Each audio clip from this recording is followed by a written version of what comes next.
There's been a lengthy budget battle here in Wisconsin, and it has prompted a discussion about executive powers.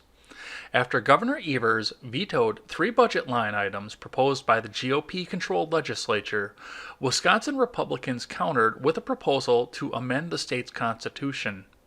On Wednesday, the state Senate made the first approval necessary to eliminate the governor's power to line item veto. Now, if this term sounds familiar, it should. The Omnibus Showdown seems like it was an eternity ago already.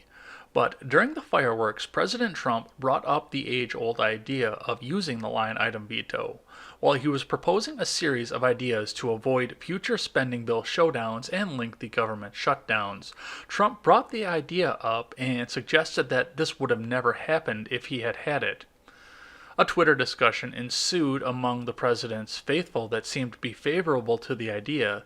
The only problem is that this has already been ruled unconstitutional, at least at a federal level.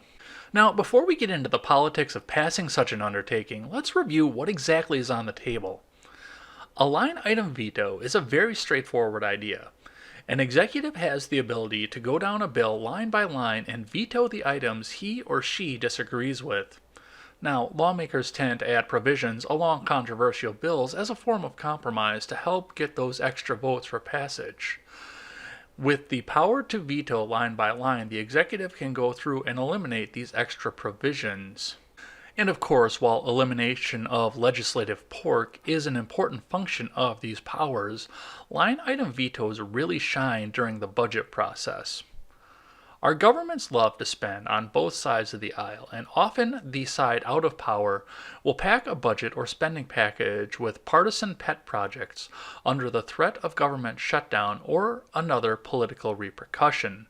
As we're seeing here in Wisconsin, a line item veto allows the executive to deny the projects that don't correlate with his beliefs without holding the government hostage. That means that the bills can continue to get paid while the politicians debate over their disagreements, as we're seeing right here in this state. Now, looking back at this omnibus showdown, imagine for a moment that Trump has a line item veto going into this. The omnibus hits his desk, and immediately his team starts going through the lines and picking out what gets vetoed and what gets to stay in. Meanwhile, all the government workers get paid, and congressional Democrats and Republicans have to write a single-line bill justifying their spending on the items that they wish to have money spent on. The majority of my audience was in their adolescence or even younger in the 1990s, so most of us don't remember the fact that this has actually been tried once before. In 1996, congressional Republicans came together with former President Clinton to pass what they called the Line Item Veto Act. This is an interesting topic because in today's political climate, we could never believe the fact that a GOP-controlled Congress could come together with a Democrat president to enact such an act like this. And the only real dissent that came out of this, other than a handful of Republicans in the Congress, mostly came from Democrats who parted ways with the president to try and oppose this. This, of course, in spite of the fact that Bill could now easily pick apart any GOP budget that came across his desk. After the passage of the act, groups that were affected by line item vetoes started filing lawsuits which wound up consolidated into one case before the Supreme Court. And the highest court in the land found that the act violated separation of powers and was therefore unconstitutional. I have this case linked in the description below, and I encourage you to go through and read it. I'm not necessarily convinced by the text of the case, but you should find all the facts and draw your own conclusions. In spite of the fact that line item veto isn't currently permissible on a federal level, state constitutions are organized differently, and many permit this provision, and they permit it in different ways.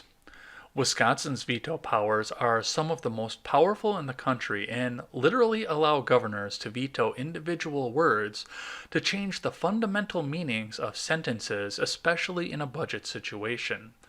This was demonstrated under former Governor Doyle and was the reason for an amendment partially limiting the power.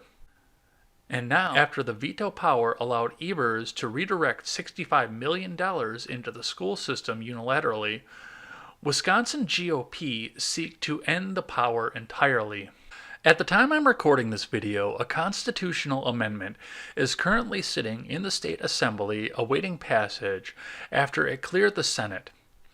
If it does pass the GOP-controlled chamber, it goes to a referendum before going back to be passed by both chambers again.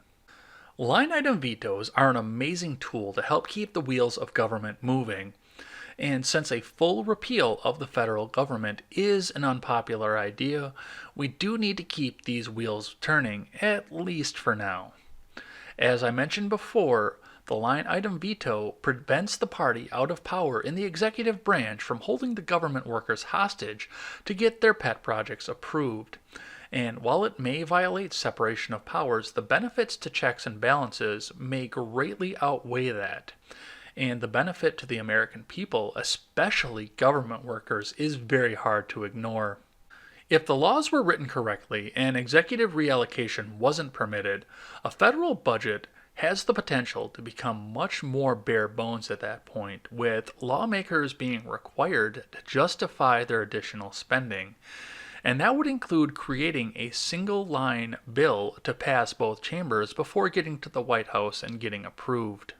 And as for Wisconsin, elimination of these powers may seem like the best idea for now, especially given Evers' record as the director of public education in this state, but one day a Democrat legislature will try to get a pork-laden budget past the governor's desk at the very last minute. And here in the dairy state, we'll be faced with the choice of pass the budget or shut the entire government down and hold all of our state workers hostage. What do you think about line item vetoes, and what do you think about the declaration from the Supreme Court that they're unconstitutional? I always welcome thoughtful and positive discussion in the comment section below, and especially over on Twitter. That is at EdsBlog Twitter with a 1 in place of the I. Thanks as always for listening to this show and supporting this channel. And remember, never take the words of bloggers, podcasters, or journalists as gospel. Find all the facts and draw your own conclusions. Take care. You're